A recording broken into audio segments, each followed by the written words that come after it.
Welcome to the shop slash brewery slash fermentation station slash pub slash everything that happens in this world. This is where all the fermentation happens. This is a porter. You take a peek-see underneath here. Look at that beauty. I think it's been sitting for about 10 days. Fermentation wrapped up. Let's check the notes. This is the brewing notes. I've actually got a video coming out about how I keep track of recipes and notes about the beer results, like tasting notes and packaging notes and stuff like that.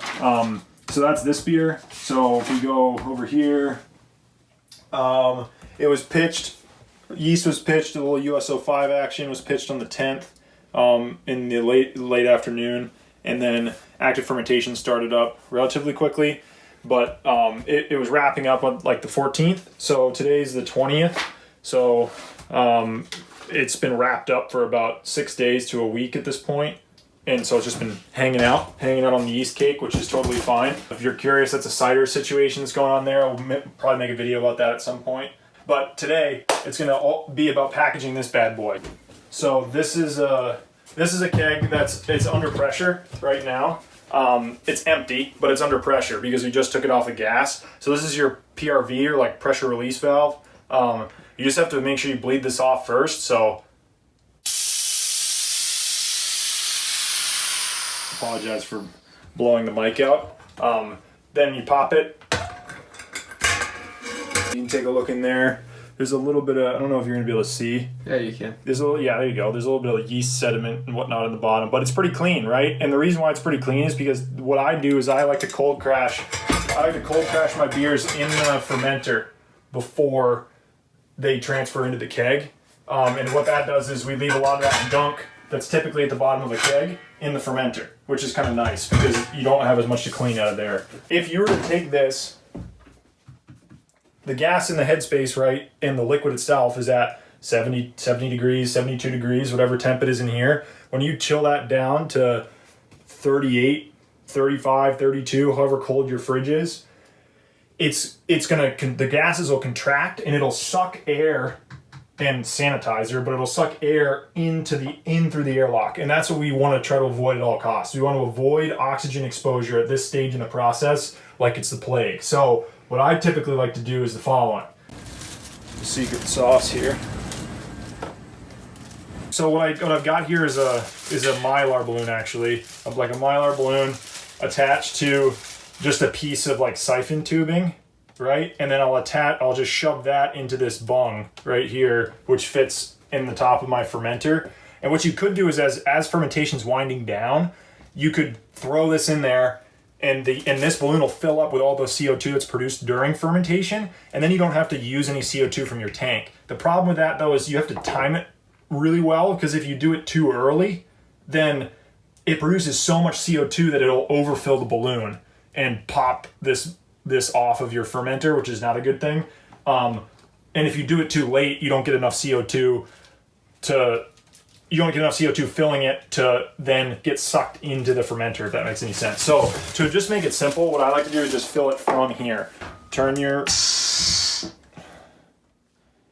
Make sure that's shut. See if this works. Yeah.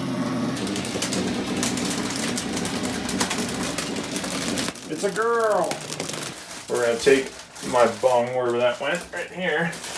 And this is sort of jury-rigged because it doesn't actually really fit in here very well. So it just takes a minute to get this shoved in there. All right, so now it's really simple.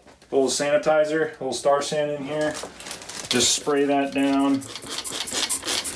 Sanitation's always key. And all I'm gonna do is just swap these. So we'll take the airlock bung off. No disturbance. Put this dude on.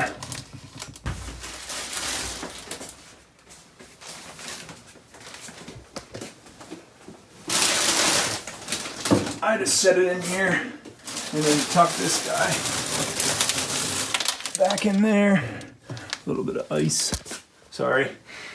And then there she sits. What a day. Okay. All right, so what I'm gonna do now is we're gonna sanitize this keg and simultaneously fill it to the brim with CO2, so there's no risk of oxygen getting into our beer. This is our clean keg. Pop the keg off, fill it with water. It doesn't have to be hot water this time. All the way to the brim.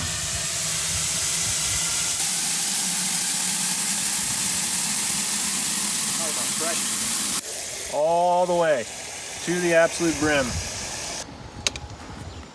Now, take a look at this.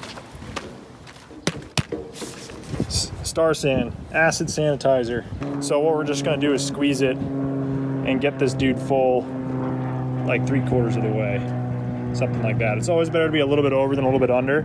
It just means you're gonna be more acidic. It'll be easier to kill more bacteria, but good enough for me. Bam. So it takes about a minute to sanitize completely, but we're gonna throw this cap on here. See how it's like overflowing? That's exactly what you want, right? You want that whole lid to be sanitized and there to be no oxygen whatsoever in there. Just be full of sanitizer, right? Just give it a little maneuver. Sometimes I like to have it just hang upside down for a little bit, make sure we get all those connections.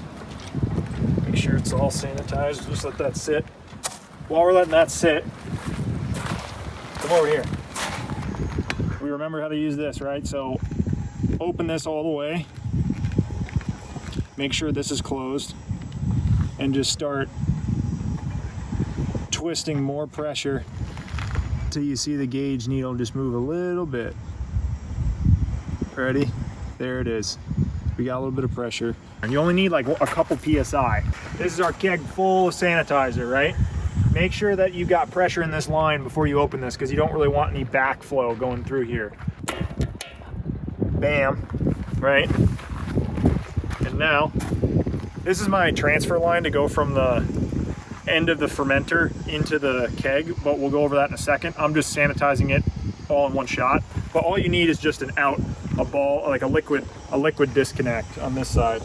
But, you know, it is what it is. Save the environment, let's keep it in a bucket, and then you just, bam. So now we've got CO2 going in here, pushing sanitizer out, filling the keg with CO2. So we'll have a full keg in about 2 secs of just pure CO2. There it is. So now it's empty, right? It's just CO2 in there now. And what I like to do is I'll turn the pressure up to seal it. I'll go up to like, I don't know, like 20 PSI, something like that. It's filled with CO2 to the brim. There's no oxygen in here at all. I'll show you the next step where we get to put beer into here without exposing it to oxygen. The keg's been chilling in the fridge for almost 24 hours. What we're gonna do now is I'm gonna get the beer out of the fermenter and into here without exposing it to oxygen and without using a lot of excess CO2. So you're gonna need a couple pieces to do this, right? Obviously we need the keg, and we'll get the fermenter out here. Okay. This is why you need spigots on your fermenters. I don't care if you want to use a plastic bucket or if you want to use whatever, but you need to have spigots on your fermenters. I don't think I'll ever buy a fermenter or make one without putting a spigot on it or it coming with a spigot. I'll link a lot of this stuff in the description for people who are interested in trying to figure out how to get this set up, but the concept is really what's important, not necessarily the specific lines and the specific whatever. So here's the concept. What you're gonna need is you're gonna need a line going to your liquid side, right? This is gonna come off the bottom of the spigot and into the outside of the keg. Remember, this is usually where the beer comes from. So we're gonna force it back down in the beer side. The gas side is going to get hooked on to the in, which is confusing, but the in, which is where the gas is coming from, and that's going to go into the top of the keg, or sorry, the top of the fermenter, right?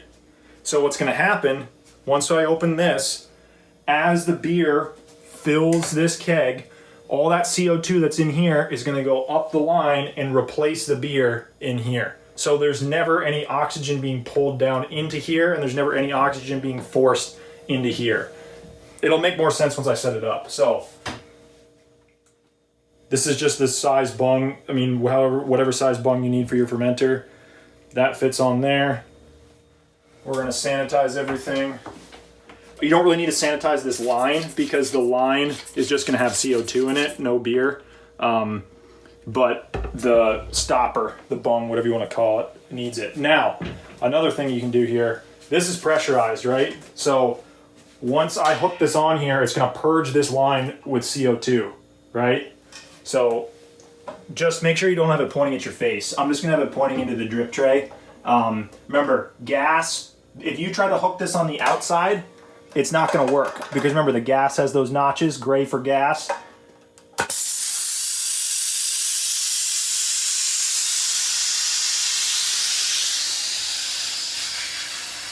So we're depressuring the keg, same time filling the line with CO2. And then this is going to replace our little dude right here, like so. All right, now this line does need to be sanitized, and we sanitized it yesterday, if you remember correctly. But I'll just shoot a little bit of sanitizer down in there. This is just Star San pre-mixed in a spray bottle. It lasts for a decent amount of time, but whenever I make up a big batch of Star San, I'll just replace it because it does go bad after a little while. Never be too cautious. That guy goes there. I'll clean that up later. This guy goes on here. It's nice and barbed. I like these little spigots. And this goes into our outside. Oh, we got a little extra pressure in here. Did you hear that hiss? That means we got a little extra residual pressure in the keg. So we're gonna go like that. This fermenter is not rated for pressure, right? So you can't be using the CO2 tank to like pressurize it and force beer anywhere. We got to use gravity, and we're replacing the CO2 from in here and the beer here. We're basically swapping them using the lines. So ready?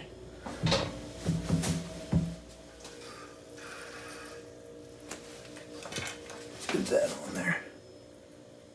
Oh, I had a leak.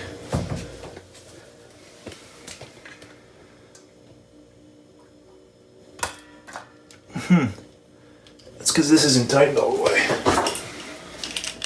See, this is why I like filming these things just sort of on the fly, because this will happen to you and then it's just trying to problem solve what's going on, right? So that wasn't tightened down all the way. This should solve our problems.